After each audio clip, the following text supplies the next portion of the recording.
AI learns like a real toddler.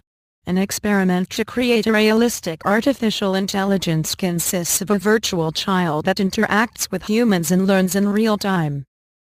When it comes to learning, there's nothing quite like the mind of a young child.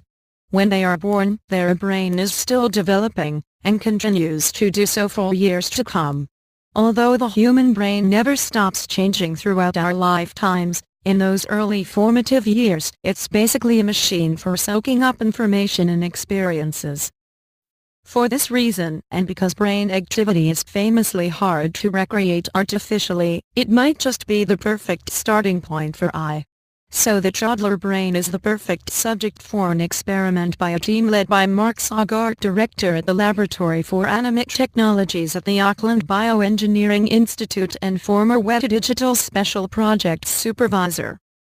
Called BabyX, the toddler simulation can mimic facial expressions, read basic words, recognize basic symbols, and respond to positive feedback.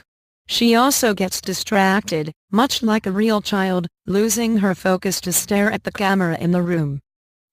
BabyX is an interactive animated virtual infant prototype, the description reads on the Auckland Bioengineering Institute website.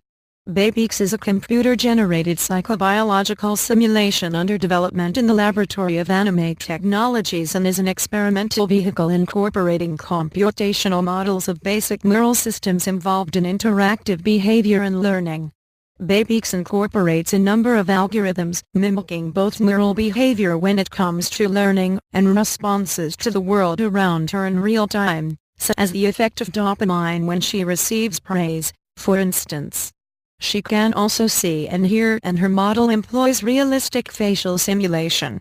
The researchers use biologically plausible learning models, such as repetition, association, conditioning, imitation, and reinforcement learning, to teach BabyX basic skills. The project is accompanied by interactive real-time models of BabyX's neural systems and neural anatomy so that the researchers can see the internal processes generated by the computational simulations. BabyX embodies many of the technologies we work on in the laboratory and is under continuous development in its neural models, sensing systems, and also the realism of its real-time computer graphics,